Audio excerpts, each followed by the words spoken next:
It is my pleasure now to introduce the gentleman who will deliver today's keynote address. I'm the Minister of Tourism and Aviation. It is my pleasure to welcome the Honorable Dionisio de Aguilar. Good morning, Kerry, and thank you very much for having me as a keynote speaker for your Eleuthera Business Outlook.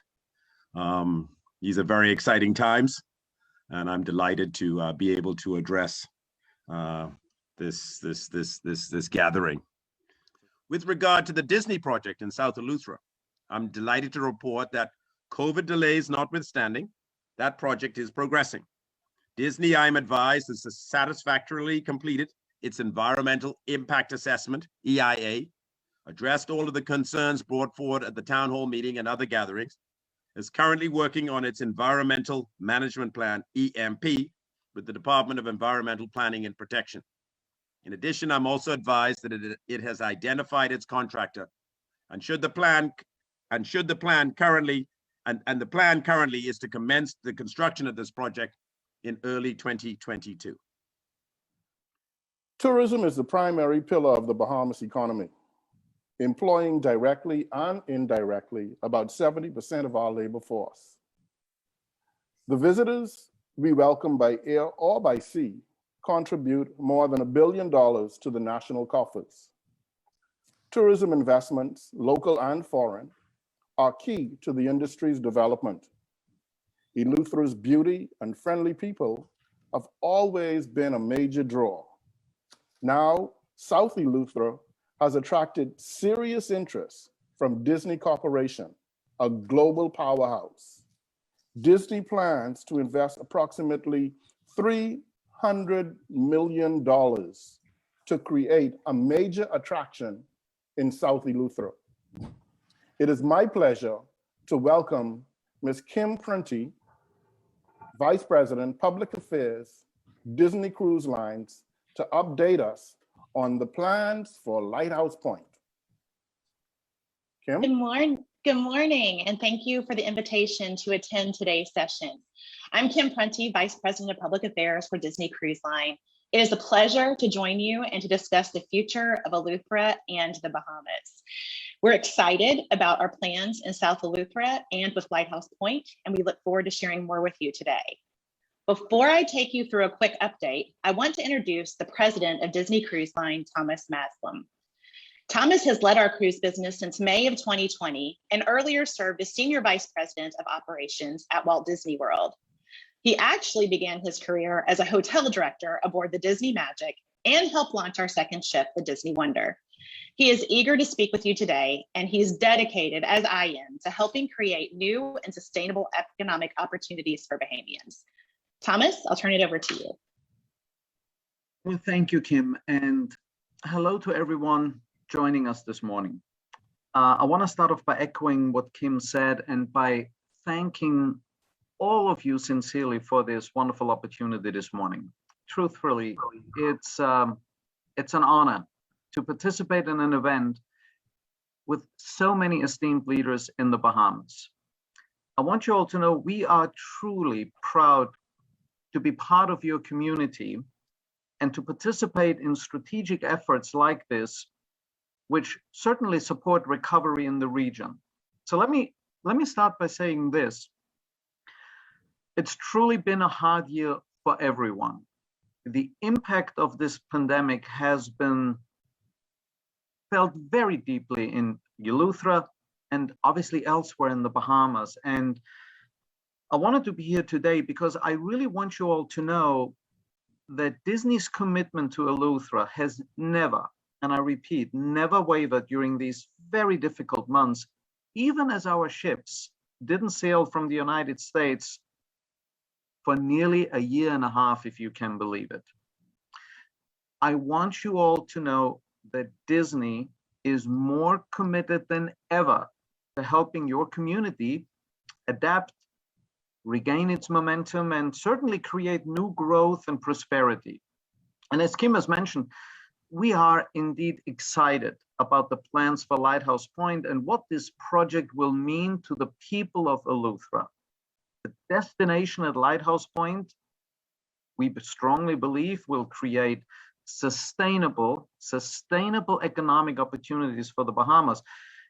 It will protect the natural beauty that we so treasure and love of the site, and it will strengthen the community and, of course, celebrate Bahamian culture.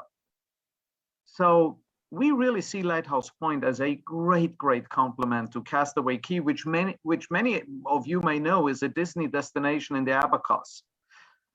Lighthouse Point will allow our families to enjoy the site's beautiful beaches, explore the nature, and all of that while enjoying the broader tourism offerings in Eleuthera. Kim will provide a little bit more detail in her project update, but I just wanted to truthfully emphasize how committed we are to creating lasting economic opportunities with this project, and how we intend to balance, and I say it again, intend to balance that with our commitment to conservation. We truly feel the economic opportunities are significant in terms of direct jobs being created, as well as the employment we know will be created by the many Bahamian vendors and suppliers who will assist us during the construction and as we're operational. At the same time, we of course continue to maintain our commitment to visiting Nassau with our ships, as well as Castaway Cay, where we are working towards our goal, and Kim has been instrumental in helping me with this, of having 100% Bahamian employment, 100% Bahamian employment. We'll also continue supporting the Bahamian community in meaningful ways and work together to maximize economic opportunities going forward. So before we move into the project update, I want to say just a few more words about our focus on sustainability at Lighthouse Point, because we know there is a delicate balance between economic development and the environment, and we believe we've really struck the right tone on this one. We've always said from the beginning, look, we would only move forward with a project at Lighthouse Point if it's very consistent with our company's long-standing commitment to the environment. And we at Disney have certainly upheld that commitment at Castaway Cay, where the vast majority of the island is undeveloped.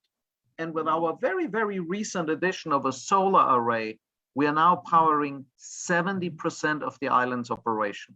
So with all of our efforts, whether it's the project at Lighthouse Point, our support of Bahamian communities, we've been very proud to partner with so many government ministries and agencies like the Ministry of Tourism, Education and Labor, as well as local government officials in Eleuthera. It's with the support of so many Bahamian voices that our mutual vision for Lighthouse Point is coming together so beautifully. So with that, I'll just say I cannot wait to visit Eleuthera very soon and to meet many of you in person. So thank you very much for sharing your stories, talents, insights all along the way. And again, thank you for having me here today, and I'll turn it back over to Kim. But I will go ahead and get started. Okay. So today we really wanted to cover a few topics with you. One is a brief update on the design. We'd like to talk a little bit about the commitments we have made with this project, discuss the environmental review, talk a bit about construction, as well as some upcoming economic opportunities.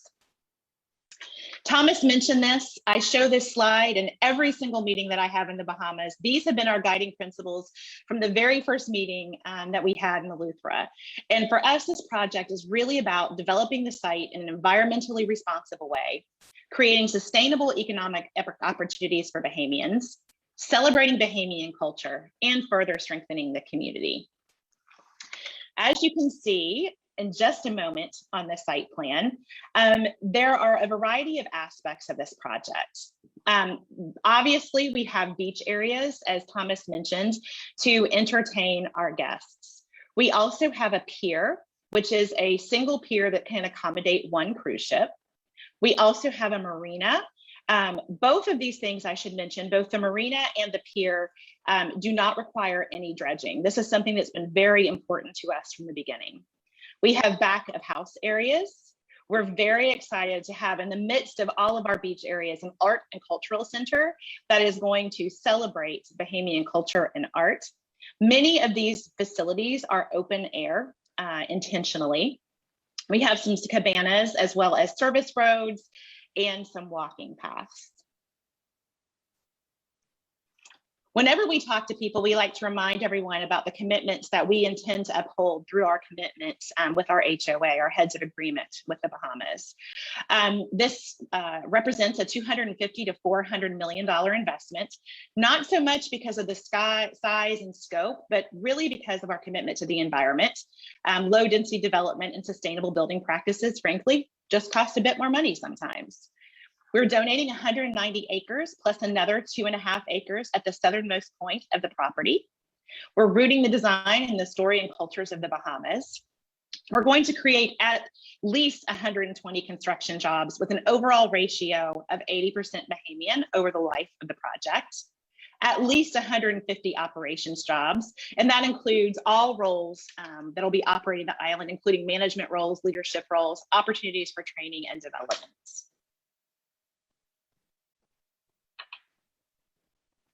We also, I showed you the Art and Cultural Center, will have space for Bahamian vendors on the property for the sale of high quality, authentic Bahamian goods. We will give priority to Bahamian owners and operators of port adventures while the ship is in port. Priority to Bahamian entertainers. We plan to purchase Bahamian agricultural and seafood products. We have numerous environmental protection measures, which I'll get into. And then full access to the site for Bahamian citizens and residents of the Bahamas for non-commercial purposes. I get asked a lot when I'm in the Bahamas about our community involvement and the areas that we focus on. And there's really a handful of them. First, I would point out that there is a lot of ongoing economic impact. We only have 4 ships right now in our fleet, and 75% of our cruises have at least one stop in the Bahamas. We've operated Castaway Cay for more than 20 years, and all 4 of our ships are also registered in the Bahamas. One of the things that we've heard a lot in the past 3 and 4 years is just that ownership opportunities and building generational wealth is important. We are proud to be a founding sponsor of the Eleuthera Business Hub that Mr. Sands just talked with you about. And we've donated $1 million over 3 years to help create this hub, as well as work with the SBDC to offer training and other programs. As well, we're working with the SBDC on a grant program, and we anticipate awarding more than $100,000 in grants in Central and South Eleuthera within the next couple of weeks. We're focused on education and workforce development. We work with the LJM Maritime Academy on a program to encourage females to go into leadership in the future on our ships.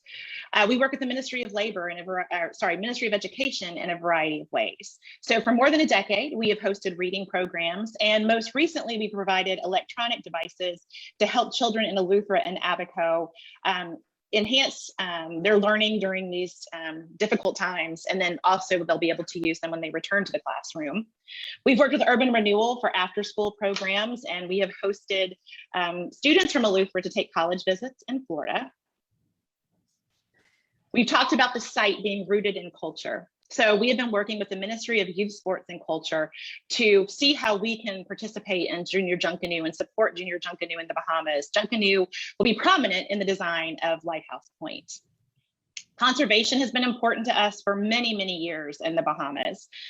We have an entire team of people, more than 1,000, who focus on animals, science, and the environment. And they have been coordinating with local organizations and scientists for more than a decade in rehabilitating coral reefs near Abaco. We've also supported summer eco camps and helped with conservation curriculum. Of course, we know there are needs that pop up that no one can anticipate. So we've also worked closely during things like Hurricane Dorian relief and feeding programs during the past year. To give you an update on where we are with the project. So as you know, we have purchased the site, which was privately owned for decades.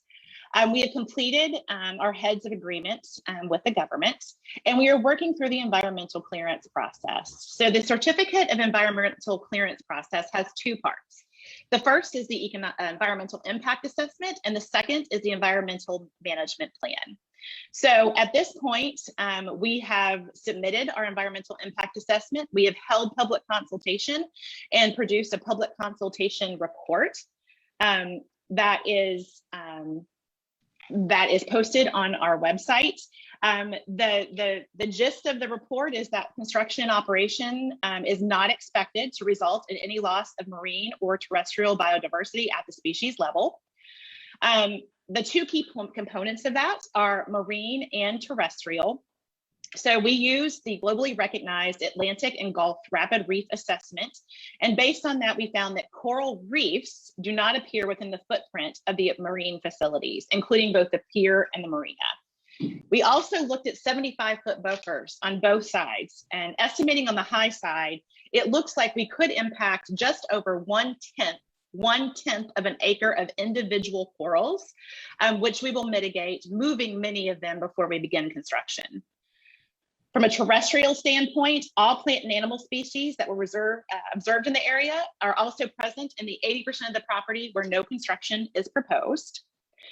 We have recently heard from the Department of Environmental Planning and Protection that they are not asking for additional work on the EIA at this time, and have asked us to move into the environmental management plan, which we are in the process of doing from a process perspective. So once the environmental management plan is complete, it will be reviewed, and ultimately the goal is to receive a certificate of environmental clearance. From an environmental commitment perspective, let's see if we'll go back.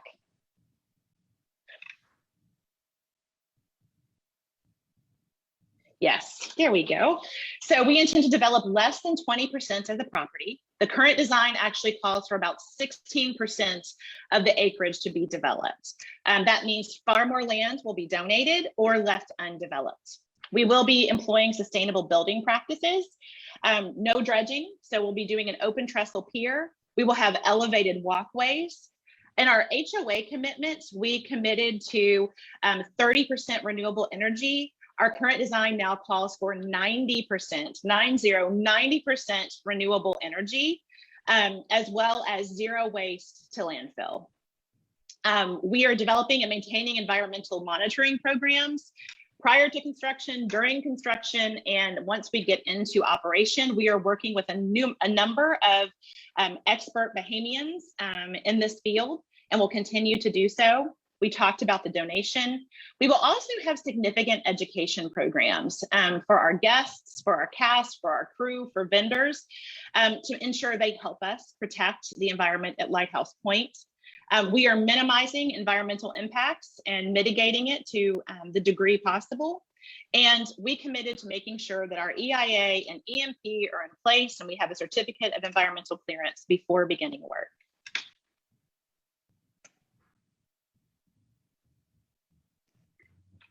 Economic opportunity, which I think many of you are particularly interested in light of today's meeting. So Oxford Economics conducted an economic impact study for us that is available on our Lighthouse Point website. I'll have that address for you at the end of the presentation. But over a 25-year horizon, the project is conservatively expected to provide more than an $800 million increase in Bahamian GDP, and a more than $355 million increase in Bahamian government revenues, which exceeds any concessions that we are receiving. Due to pandemic-related delays, we are hoping to have all approvals in place to begin in late 2021. And pending those approvals, we would hope to be able to open in the first half of 2024. A design builder has been selected for this project. So we have hired someone to help us both with the finishing the designs, the initial designs, and to help us obviously build the project. So we are working with American Bridge for that work. They have extensive experience with Disney. They actually helped us build Castaway Cay. They also have extensive experience with this type of project, both in the Bahamas and the Caribbean. When we had narrowed down the bidders prior to the pandemic, American Bridge came with us to Eleuthera and to Nassau and met with many potential Bahamian contractors. They were chosen largely based on this vast amount of experience, but also because of their genuine commitment to working with Bahamian subcontractors and ensuring that we met our responsibility to have at least 80% of the workforce come from the Bahamas from a construction perspective. and they were willing to work with us to facilitate our goals regarding sustainability. So we've toured construction sites throughout Eleuthera. We've met many subcontractors. We've joined the Bahamian Contractors Association. We're continuing to work with other industry organizations, engineers, etc. So the very first work we have done so far is geotechnical work that supported our environmental review. That work was completed by a Bahamian company, Enco International, which here locally is led by Carlos Palacios. They did a great job for us. And so we will continue to look for opportunities to benefit Eleuthera and the Greater Bahamas. Let's see if the next slide will go. Today, we've talked with American Bridge and wanted to share with you some of the early opportunities that will be available. So some of these will be direct employment opportunities with our design builder. You can see they're in a variety of roles, everything from an on-site nurse to a logistics coordinator, to pile drivers, all of those types of roles. Obviously, this will start after we get approval, but these are the roles that we anticipate. Numerous vendor opportunities, security services, food service. You can see the others that are located there. And I will tell you how to get in touch with us if you are interested in any of these at the end of the presentation. In addition, we have held numerous information sessions with other types beyond construction, more in the operational scope. So potential employees, vendors, tour operators, and others in Eleuthera and in the Greater Bahamas will continue to do that. The design, as we mentioned, is inspired and rooted in the culture and art of the Bahamas. That work is being led by Antonius Roberts out of Nassau and Kevin Cooper, a master artist from Eleuthera. They're continuing to grow the other artists who will be participating in the project with us. And we're also working with having this conversation. May I remind everybody to, sorry, Kim, may I remind everybody to mute themselves? And then we've met with the Ministry of Labor, the University of the Bahamas, the National Training Agency, Bahamas Technical and Vocational Institute to really build the relationships that are going to allow us to train the workforce for the future. Hiring for the operation will begin 18 to 24 months prior to opening. And currently, for those who kind of want to get a jump start, there are numerous roles still available at Castaway Key, including management roles. And so we encourage anyone who's interested in working with us now to take a look at those. And then contracting for vendors and suppliers to support the operation will begin 18 to 24 months prior to opening, which I mentioned is likely to be in the first half of 2024. So any additional questions, you can see our email address there, dcl.bahamas@disney.com. We can connect you to the right people that match your interests. And then everything we've talked about today is on our website at www.lighthousepointbahamas.com. We will continue to update everyone as we work through this process. We appreciate having the opportunity to speak at forums like this. And we very much look forward to working with many people in the Bahamas and continuing to work with many people in the Bahamas as we advance these efforts. So thank you. Thank you very much, Kim. Just one, if you may, just I guess a heads up. It was shared by Brent Turnquest. Would Disney consider extending its solar farm reach to more of South Eleuthera, similar to the arrangement that the Cape Eleuthera Institute has with the power provider, Bahamas Power and Light? So just a heads up to consider. And we appreciate that feedback, and we are still in the early stages, so there's still lots of opportunities for discussion on opportunities, and that is certainly one that we will note and mark down. Good. Thank you very much. Let me see if we have 2 more minutes. I think that's it. 1 second. Somebody was asking about the contact information for the jobs that will be available. And I'm sure the good folks at the Counselors Limited will be sharing that with all of the participants. Kim, I want to thank you very much for a very, very thorough presentation. As you can see from the comments and the questions, they're not a lot, which means that you did what you were supposed to do, and that is anticipate and answer the questions even before they were asked. So again, thank you on behalf of the Counselors Limited. Thank you for having us.